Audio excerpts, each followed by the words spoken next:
ଲାଇଟିଂଟା ଦେଖୁଛନ୍ତି ନା ଲାଇଟିଂ କେତେ ହେଉଛି ମାନେ ସକାଳ 8:30 ହେଇନି ଏଇଟା ଦିନ 12ଟାର ଖରା ଭଳିଆ ପୁରା ଲାଇଟିଂ ହେଇଛି। ଆଉ ଏଠି ପପି ବି ଛାଇ ଟିକେ ଦେଖିକି ଶୋଇ ପଡୁଛି। ମାନେ ସକାଳ ଟାଇମରେ ଯଦି ଏତିକି ଖରା ହେଉଛି ଦିନ ସାରା କେତେ ଖରା ହବ ଭାବି ଦିଅନ୍ତୁ। ଆଉ ଏଠି ଆମ ଘରେ ତ ଆଜି କେହି ନାହାନ୍ତି, ପୁରା ସୁନସାନ।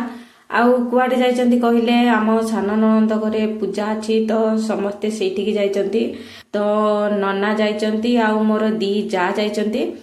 ଏଠି ଚା ବସେଇଲା ବେଳୁ ମୋର ବଡ ଖୁଡି ଶାଶୁ ସକାଳୁ ସକାଳୁ ମୁନିକା ଆଳୁ ଭଜା କରିକି ଆଣି ଦେଇଛନ୍ତି ଖାଇବା ପାଇଁ। ତ ଏଠି ଚା ଛାଣିଲି ଗୋଟେ କପ୍, ତାଙ୍କେ ଆସିବେ ବୋଲି ଜାଣିନଥିଲି, ଗୋଟେ କପ୍ ଚା କଲି। ତ ମୁଁ ଟିକେ ଆଉ ତାଙ୍କୁ ଟିକେ ଦି ଭାଗ କରିକି ପିଇ ଦଉଛୁ। ତ ଝିଅ ବି ଏପର୍ଯ୍ୟନ୍ତ ଉଠିନି, ସେ ସକାଳ 5ଟାରୁ ଉଠିବା ପିଲା, ମାତ୍ର ତାଙ୍କର ଆନୁଆଲ ଫଙ୍କସନ ପାଇଁ ମାନେ ପୁରା ଜୋରସୋରରେ ସେ ପୁରା ବିଜି ଥିଲା, ମାନେ ଡ୍ୟାନ୍ସ କରି କରି ପୁରା ଥକି ଯାଇଛି। ତ ସେ ଏବେ ରେଷ୍ଟ ନଉଛି। ତ ଗୋଟେ 3-4 ଦିନ ଛୁଟି ଅଛି, ତାପରେ ଆଉ ଥରେ ତାର ସ୍କୁଲ ଆରମ୍ଭ ହେଇଯିବ। ସେଥିପାଇଁ ମୁଁ ବି ତାକୁ ବାଧ୍ୟ କରିନି ଉଠିବା ପାଇଁ, ଶୋଇଥାଉ। ତ ଆନୁଆଲ ଫଙ୍କସନ ଟା ତ ସବୁ ପିଲାମାନଙ୍କର ଗୋଟେ ଖୁସି, କିନ୍ତୁ ଇଏ ଜଏନ୍ ଯୋଉ ହେଇଥିଲା ଷ୍ଟାଣ୍ଡାର୍ଡ 1ରେ ତାଙ୍କ ସ୍କୁଲରେ ଜଏନ୍ ହେଲା ପରଠୁ ସାଙ୍ଗେ ସାଙ୍ଗେ ଲକଡାଉନ ହେଇଗଲା। ତାପରେ ତାଙ୍କ ସ୍କୁଲରେ ଆଉ ଆନୁଆଲ ଫଙ୍କସନ ଟା କରାହେଇନଥିଲା। ତ ଲାଷ୍ଟ ଇୟରରୁ ହିଁ ତାଙ୍କ ସ୍କୁଲରେ ଆନୁଆଲ ଫଙ୍କସନ ହେଇଛି। ତ ସିଏ ବି ପାର୍ଟିସିପେଟ କରିଛି, ଡ୍ୟାନ୍ସ କରିଛି, ସଙ୍ଗ କରିଛି। ମାନେ ଯୋଉ ଖୁସିଟା କରିବା କଥା ତାର ତ ଅଧା କ୍ଲାସ ପଳେଇଲା ବିନା ଆନୁଆଲ ଫଙ୍କସନରେ। କଣ କରିବା, ସେଟା ତ ଲକଡାଉନ ହେଇଥିଲା, ସେଟା ତ ଆମେ ଆଉ କିଛି କରିପାରିବାନି। ତ ଲକଡାଉନ ପରେ ସ୍କୁଲ ଖୋଲିଲା ପରେ ମଧ୍ୟ ତାଙ୍କର ଆନୁଆଲ ଫଙ୍କସନ ହେଇପାରିନଥିଲା। ତ ସେଥିରେ ତାଙ୍କର କଣ ପ୍ରୋବ୍ଲେମ ଥିବ, ଅଫିସିଆଲି ପ୍ରୋବ୍ଲେମ କଣ ଥିବ ସେଇଟା ତ ଆମେ ଜାଣିନୁ।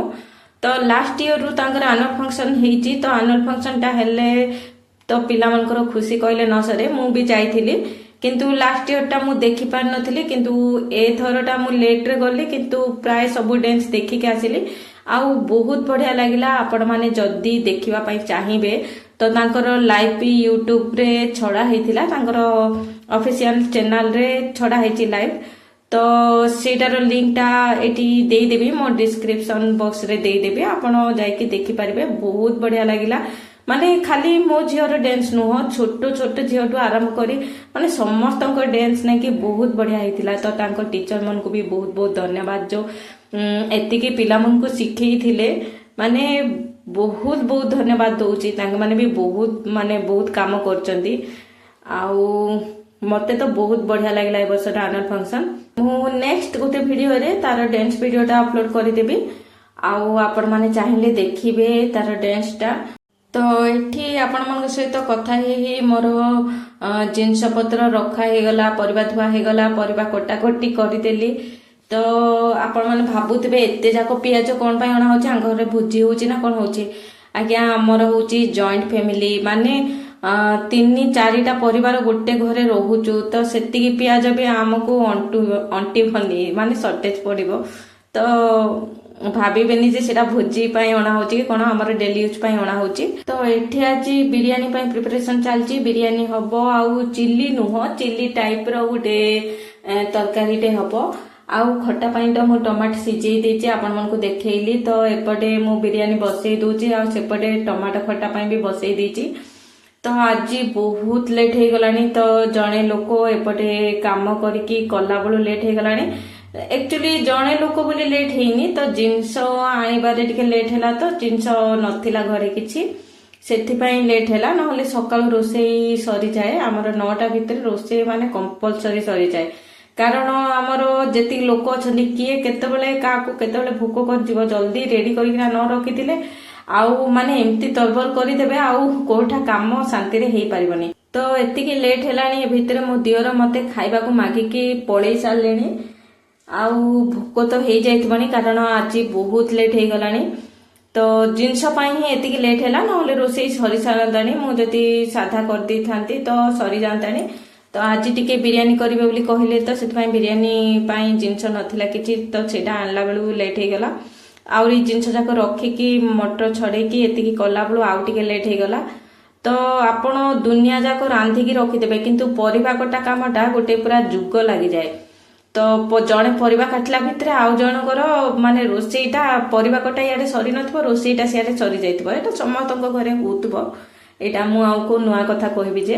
ଆଜି ସକାଳୁ ସକାଳୁ ଭାବିଲି ମେସିନଟା କାଢିବି ଆଉ ଯେତିକି ସିଲେଇ ପେଣ୍ଡିଂ ଅଛି ଅଳ୍ପ ତ ସିଲେଇ ଥିଲି ଆହୁରି ବହୁତ ଗୁଡେ ସିଲେଇ ପେଣ୍ଡିଂ ଅଛି ତ ସିଲେଇ କରିଦେବି ବୋଲି କିନ୍ତୁ ହେଇପାରିଲାନି ମେସିନଟା କାଢିକି ବାହାରେ ରଖିଲି ଆଉ ଏପଟେ ଆସି କାମରେ ଲାଗିଗଲି ତ ଏ ପର୍ଯ୍ୟନ୍ତ ତ ଏପଟର କାମ ସରିନି ଆଉ କଣ ସିଲେଇବି ତ ତାପରେ ଦିନ ବି ମାନେ ଏତେ ଗରମ ହେଲାଣି ଆଉ ବାହାରେ ବସିକି ତ ସିଲେଇ ହେଇପାରିବନି ତ ମେସିନଟାକୁ ଘରକୁ ଆଣିକି ହିଁ ସିଲେଇବାକୁ ପଡିବ କାରଣ ପ୍ରବଳ ଗରମ ହଉଛି ଆଉ ଆପଣଙ୍କ ସେପଟେ କେମିତି ଗରମ ହଉଛି ମତେ କମେଣ୍ଟରେ ନିଶ୍ଚୟ ଜଣେଇବେ ମାନେ କେତେ ଗରମ ହେଲାଣି କଣ ହେଲାଣି ଆଉ ଏପଟେ ବହୁତ ଗରମ ହଉଛି ଏପର୍ଯ୍ୟନ୍ତ ଘର ଭିତରକୁ ତ ଜଣା ପଡୁନି କିନ୍ତୁ ବାହାର ଖରା ଦେଖିଲେ ମୁଣ୍ଡ କଣ ହେଇଯାଉଛି ଆହୁରି ଏବେର ଖରାରେ ଆମର ଏପଟେ ତ ପାଣି ଅସୁବିଧା ବହୁତ ତ ପାଣି ସର୍ଟେଜ ହବ ଏବେଠୁ ହିଁ ପାଣି ଆମର ଅସୁବିଧା ଆରମ୍ଭ ହେଇସାରିଲାଣି ତ ମୁଁ ଭାବୁଛି ମୋ ଗଛ ମାନଙ୍କୁ କେମିତି ପାଣି ଟିକେ ଦେବି ଆଉ ବଞ୍ଚେଇକି ରଖିବି ଭାବୁଛି ଗଛ ଗୁଡିକ ଯେତିକି ହେଇଛି ଆଉ ଲଗେଇବିନି ଗଛ କାରଣ ପାଣି ତ ଦେଇପାରିବିନି ଗଛ କାହିଁକି ଲଗେଇଯିବି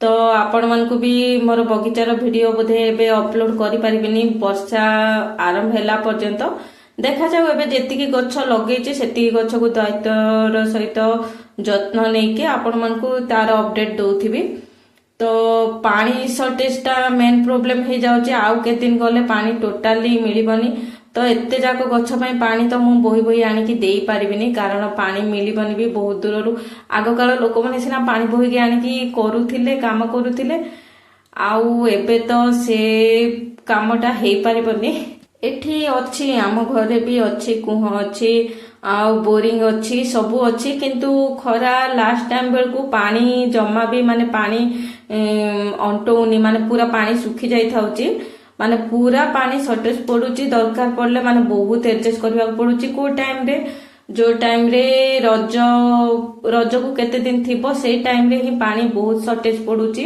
ସେଥିପାଇଁ ମୁଁ ଭାବିଛି ଆଉ ଏବେ କିଛି ବି ନୂଆ ଗଛ ଲଗେଇବିନି ମାନେ ଯେତିକି ଗଛ ଅଛି ତାକୁ ଟିକେ ପାଣି ଦେଇକି ଦାୟିତ୍ୱର ସହିତ ରଖିବି ଆଉ ତାର ଭିଡିଓ ଆପଣମାନଙ୍କ ପାଇଁ ଅପଲୋଡ କରିବି ତ ଆପଣମାନଙ୍କ ସହିତ କଥା ହେଇକି କେତେ ସମୟ କେତେ ଜଲ୍ଦି ପଳଉଛି ଜମା ବି ଜଣା ପଡୁନି ଏ ଭିତରେ ମୋର ବିରିୟାନୀ ହେଇଗଲା ମୋର ଚିଲି ନୁହଁ ତ ଚିଲି ଟାଇପର ଗୋଟେ ତରକାରୀ ହେଇଗଲା ଖଟା ବି ହେଇଗଲା ତ ଏଠି ମୁଁ ଏକୁଟିଆ କରୁଥିଲି ବୋଲି ମୋ ସାନ ଖୁଡି ଶାଶୁ ଆସିକି ମତେ ହେଲ୍ପ କରିଥିଲେ ମାନେ ଯୋଉ ଚିଲି ପାଇଁ ପିଆଜଟା ସେ କାଟି ଦେଇଥିଲେ ତ ଏମିତି ମୋର ଆଜି ରୋଷେଇଟା ହେଲା ଆଜିର ଭିଡିଓ ଆପଣମାନଙ୍କୁ କେମିତି ଲାଗିଲା ମତେ କମେଣ୍ଟରେ ଜଣାଇବାକୁ ଜମାରୁ ଭୁଲିବେନି ଭିଡିଓଟା ଭଲ ଲାଗିଲେ ଗୋଟେ ଲାଇକ୍ ବି କରିଦେବେ ଆଉ ରହୁଛି ଦେଖା ହବ ନେକ୍ସଟ ଭିଡିଓରେ ଧନ୍ୟବାଦ।